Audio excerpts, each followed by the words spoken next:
आशा के मोती चैनल में आपका स्वागत है। पिता का आशीर्वाद कहानी सुनाने जा रही हूँ।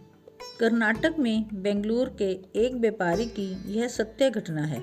जब मृत्यु का समय सन्निकट आया तो पिता ने अपने एकमात्र पुत्र धनपाल को बुलाकर कहा कि मेरे पास धन संपत्ति नहीं है कि मैं तुम्हें विरासत में दूं, पर मैंने जीवन भर सच्चाई और प्रामाणिकता से काम किया है, तो मैं तुम्हें आशीर्वाद देता हूँ कि तुम जीवन में बहुत सुखी रहोगे और धूल को भी हाथ लगाओगे तो वह सोना बन जाएगी। बेटे ने सिर झुकाकर पिताजी के पैर छुए। पिता ने सिर पर हाथ रखकर आशीर्वाद दिया और संतोष से अपने प्राण त्याग दिए। अब घर का खर्च बेटे धनपाल को संभालना था। उसने एक छोटी सी ठेला गाड़ी पर अपना व्यापार शुरू किया। धीरे धीरे व्यापार बढ़ने लगा। छोटी सी दुकान हो गई, व्यापार और बढ़ गया।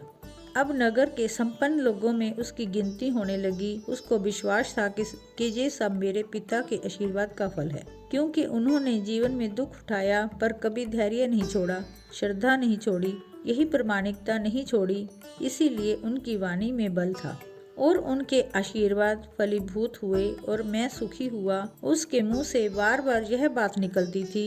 एक दिन एक मित्र ने पूछा, तुम्हारे पिता में इतना बल था कि वो स्वयं संपन्न क्यों नहीं हुए, सुखी क्यों नहीं हुए? धर्मपाल ने कहा, मैं पिता की ताकत की बात नहीं कर रहा हूँ, मैं उनके आशीर्वाद की ताकत की बात कर रहा हूँ। इस प्रकार वह बार बार अपने पिता के आशीर्वाद की बात करता तो लोगों ने उनका नाम ही रख दिया बाप का आशीर्वाद। धर्मपाल को इससे बुरा नहीं लगता। वह कहता कि मैं अपने पिता के आशीर्वाद के काबिल निकलूं, यही चाहता हूं। ऐसा करते हुए कई साल बीत गए। वह विदेशों में व्यापार करने लगा। यहाँ भी व्यापार करता, उससे बहुत लाभ होता।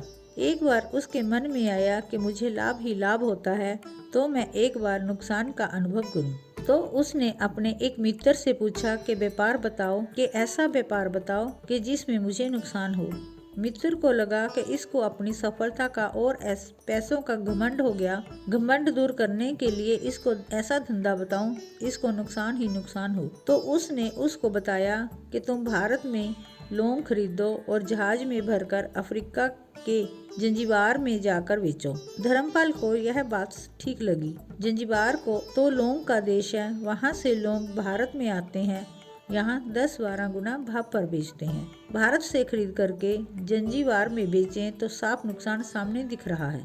परंतु धर्मपाल ने तय किया कि मैं भारत में लौंग खरीद कर जंजीबार खुद लेकर जाऊंगा, देखूं कि पिता का आशीर्वाद कितना साथ देता है। नुकसान का अनुभव लेने के लिए उसने भारत में लौंग खरीदे और जहाज में भरकर खुद उनके साथ जंजीबार द्वीप पहुंचा। जंजीबार में सुल्तान का राज्य था। धर्मपाल जहाज से उतर के और लंबे रतीले रास्ते पर जा रहा था वहां के व्यापारियों से मिलने को। उसे सामने से सुल्तान जैसा व्यक्ति पैदल सिपाहियों के साथ आता हुआ दिखाई दिया।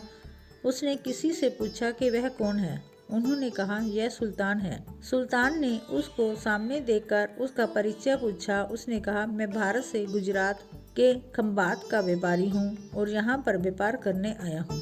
सुल्तान ने उसको व्यापारी समझकर उसका आदर किया और उससे बात करने लगा। धर्मपाल ने देखा कि सुल्तान के साथ सैकड़ों सिपाही हैं, परंतु उनके हाथ में तलवार, बंदूक और कुछ भी न होकर बड़ी बड़ी छलनियाँ हैं। उसको आश्चर्य हुआ। उसने विनम्रता पूर्वक सुल्तान से पूछा कि सैनिक इतनी छलनियाँ लेकर क्यों जा रहे हैं।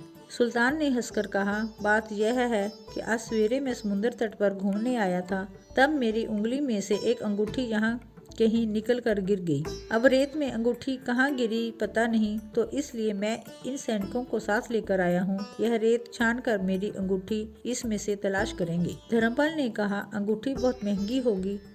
सुल्तान ने कहा, नहीं, उससे बहुत अधिक कीमत वाली अनगिनत अंगूठी मेरे पास है, पर वह अंगूठी एक फकीर का आशीर्वाद है। मैं मानता हूँ कि मेरी सल्तनत इतनी मजबूत और सुखी उस फकीर के आशीर्वाद से है, इसलिए मेरे मन में उस अंगूठी का मूल्य सल्तनत से भी ज्यादा है। इतना कह करके सुल्तान ने फिर पूछा, बोलो सेठ, इस बार आप क्या माल लेकर आए हो?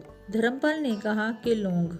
सुल्तान के आश्चर्य का ठिकाना नहीं रहा। यह तो लौंग का ही देश है सेठ, यहाँ लौंग बेचने आए हो?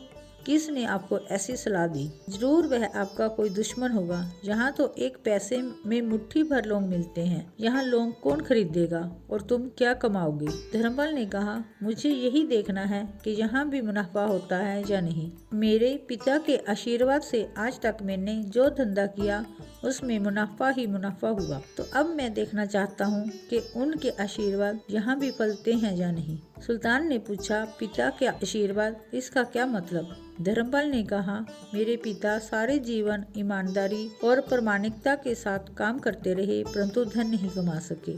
उन्होंने मरते समय मुझे भगवान का नाम लेकर मेरे सर पर हाथ रखकर आशीर्वाद दिया था कि मेरे हाथ में धूल भी सोना बन जाएगी। ऐसा बोलते बोलते धर्मपाल नीचे झुका और जमीन की रेत में एक मुट्ठी भरी और सम्राट सुल्तान के सामने मुट्ठी खोलकर उंगलियों के बीच में से रेत नीचे गिराई। धर्मपाल और सुल्तान दोनों का आश्चर्य का पार नहीं रहा। उसके हाथ में एक हीरे जड़ित अंगूठी थी, वह वही सुल्तान की गुमी हुई अंगूठी थी। अंगूठी देख सुल्तान प्रसन्न हो गया और वह खुद, वाह खुदा, आपकी करामात का पार नहीं, आप पिता के आशीर्वाद को सच्चा करते हो। धर्मपाल ने कहा, फकीर के आशीर्वाद को भी वही परमात्मा सच्चा करता है। सुल्तान और खुश हुआ, धर्मपाल को गले लगाया और कहा, मांग सेठ, आज तू जो मांगेगा मैं दूंगा। धर्मपाल ने कहा, आप 100 वर्ष तक जीवित रहो और प्रजा का अच्छी तरह से पालन करो, प्रजा सुखी रहे, इसके अलावा मुझे और कुछ नहीं चाहिए। सुल्तान और अधिक प्रसन्न हो गया। उसने कहा, सेठ, तुम्हारा सारा माल मैं आज खरीदता हूँ और तुम्हारी मुंह मांगी कीमत दूंगा। इस कहानी से शिक्षा मिलती है कि अगर पिता का आशीर्वाद हो तो दुनिया की कोई ताकत कहीं भी तुम्हें पराजित नहीं कर सकती। पिता और माता की सेवा का फल निश्चित रूप से मिलता है। बालक के मन को जानने वाली माँ और भविष्य को संवारने वाले पिता, यही दुनिया के 2 महान ज्योतिषी हैं। अपने बुजुर्गों का सम्मान करें, यही भगवान की सबसे बड़ी सेवा है। जय श्री राम।